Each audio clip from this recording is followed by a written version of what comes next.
As the anime season ramps up its speed of delivery of the episodes I'm trying to review, I find myself being overflowed with everything I need to do. Preparing for an anime con, recording episodes for YouTube, as well as doing these preview guides, all while trying to keep up my Final Fantasy playtime, since I can't get away from that addiction. It's got a free trial up to level 60 by the way guys, you should try it out. But I'm still doing this, I still need to review these episodes, and I still need to get over this bloody cold as well, as you can probably hear my voice. So let me know what you think in the comments about these episodes, let me know what you think of my previews and how I can improve them, and join me, because this is a 2022 autumn anime preview from a different perspective.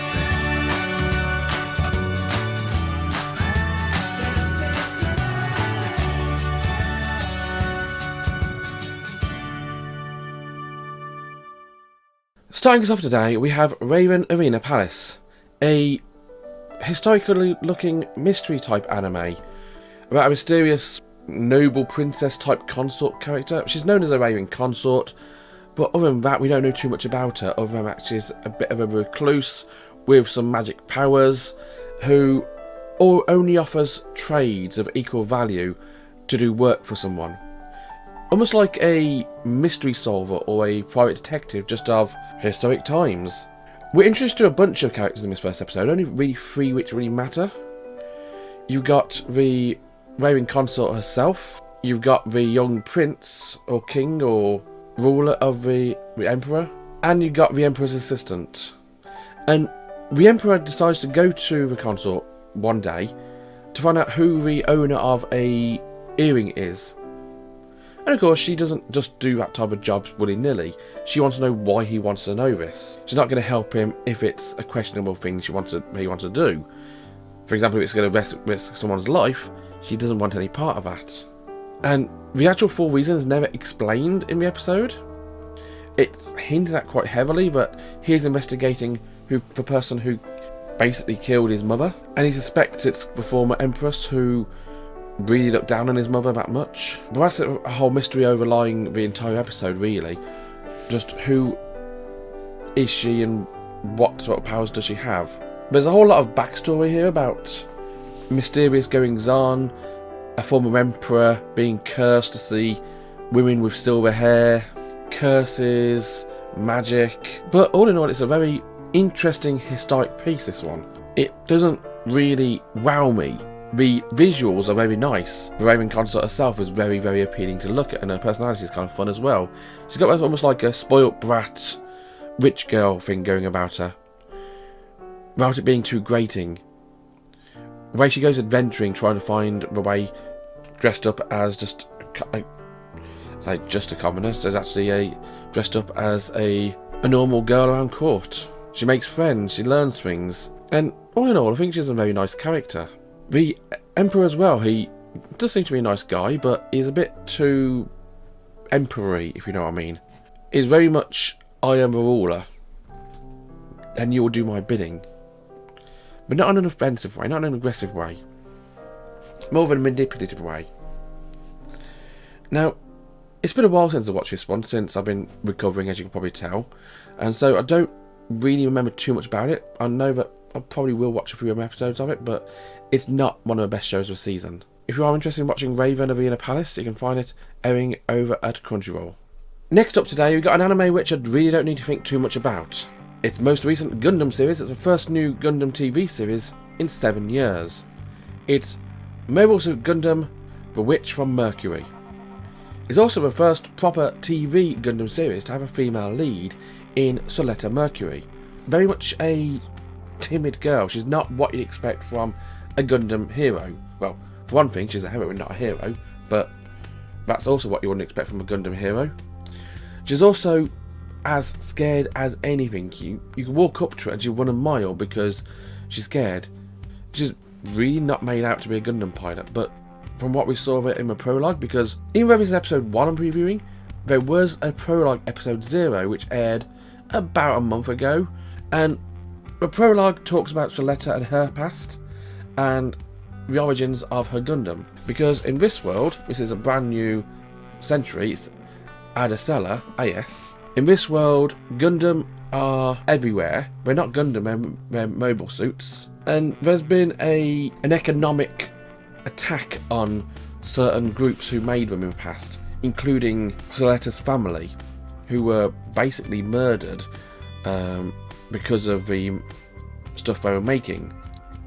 And as that starts getting out of control, the groups involved in making it get a bit uppity, and yeah, bad stuff happens. Long story cut short, Soletta loses her family as a young kid, is left adrift in her Gundam, and that's where we leave it in prologue. Of course, the anime starts much later. She's starting school, and that's where we start this off. She's basically just starting a new school, and on the way to school she finds herself, on the transport to the colony where her school is. She manages to rescue a girl adrift in space, much to the girl's annoyance since she was trying to escape. The girl in question is Mercury Rebram, the other main character, a silver-haired beauty, the daughter of a major financial institution, and also a prize to win in the school, because whoever's the greatest Gundam pilot is apparently this girl's fiance.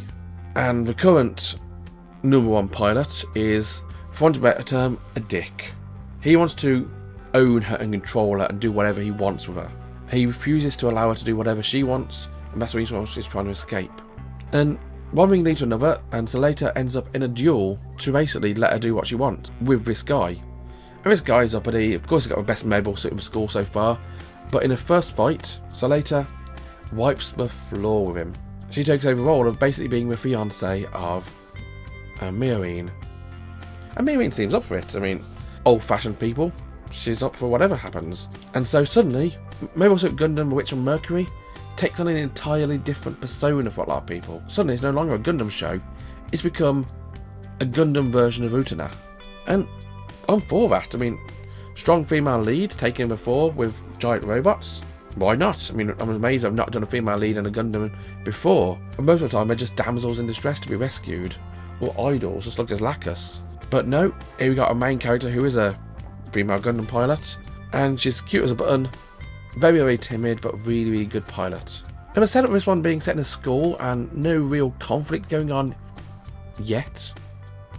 There's movements in the background which indicate there could be something happening. Makes me interested seeing where this one goes. I haven't first set up a Gundam series in 7 years. Well, that goes without saying, really, doesn't it? This is something we've not had in a while, and I'm all for it. So let's carry on watching this. You can find this one on Crunchyroll. You can also find it on YouTube on the Gundam Info channel. Next up, you've got Management of a Novice Alchemist, an anime which is basically an Atelier game. There's not really much more I can say about that, really. There has been an Atelier anime in the past, the OK, I suppose, Atelier Esker and Logi anime, which was fun, but the game was hell of a lot better.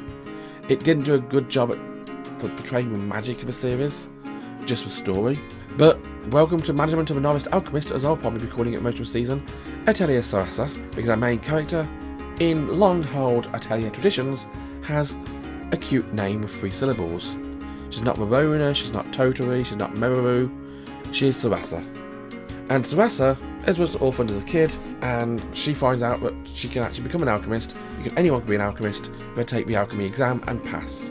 It's not reliant on money, it's not reliant on fame, it's not reliant on social standings, it's just reliant on skill. And so she goes to a Royal Alchemist Academy, and she gets herself some very, very good tutors. But Sarasa's got a natural talent for it, and throughout the episode we find her passing her exams with flying colours, even to the point where one of her exams is weighted against her in the fact that the examiners set up it incorrectly.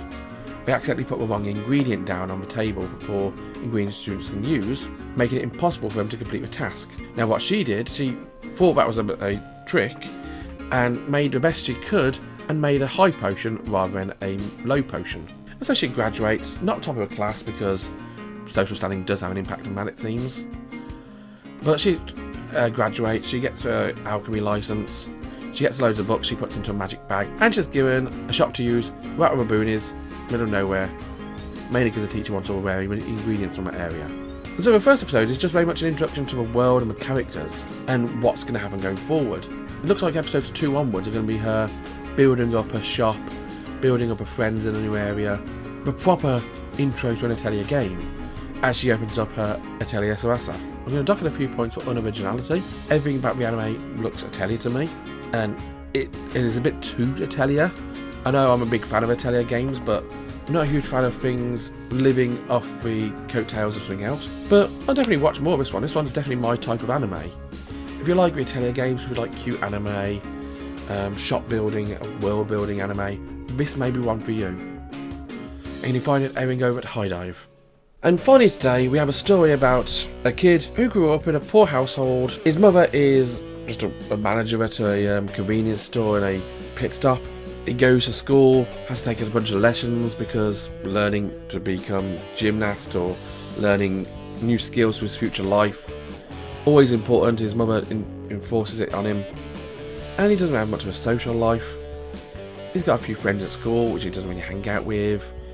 He's got a girl obsessed with him, a weird girl which goes around wearing a mask all the time. I mean, this is post-COVID, so I can definitely understand people wanting to wear masks all the time, but she's a bit too obsessed, almost like a stalker. Doesn't want to be too close to him, always a few paces behind. He gets away with it, and everything's going normal in his life really, until one day, running late to cram school, he tries to take a shortcut down the side path, and then he gets hit by a truck, and just goes on to cram school the rest of the day. Now, another character who we see in the background in a few scenes, sees him doing this and sees him jumping out of his truck and falls head over heels in love with him at first sight. And so she does her usual anime thing and confesses her love to him, and she's a very, very attractive young lady. She's very beautiful, she's very cute, and she says, I've fallen in love with yourself, would you go out with me? And he says, yeah, why not? And of course, being a kid, he can't really hide it from his mum that well, and so his mum finds out and says, look, do not date this girl, you're not allowed. I mean, yeah, she's a parent, but give your child some room to breathe, crying out loud. And so he goes behind her back, meets up with this girl, goes out with her, and says, okay, rather than going out somewhere, do you want to come back to my place? Bit for whatever.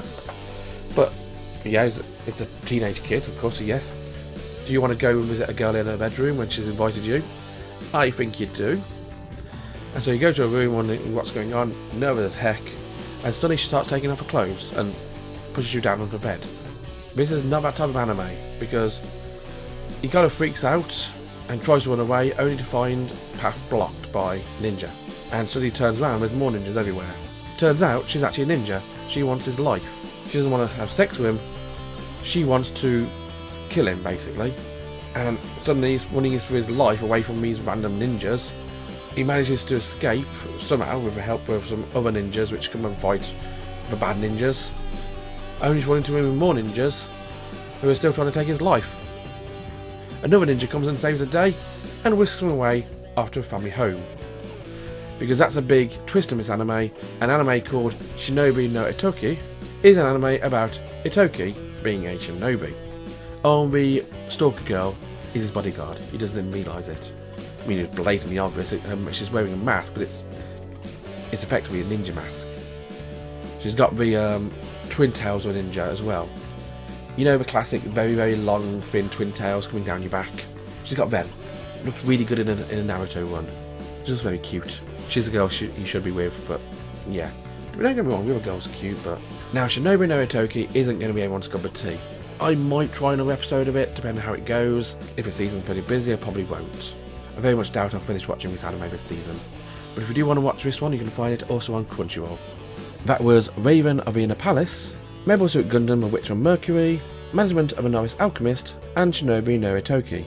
For new shows that we looked at today, let me know what you think in the comments, and join me next time for more preview guides, and join me on Twitch for daily Ring Fit Adventure. So until then, have a wonderful day, bye bye.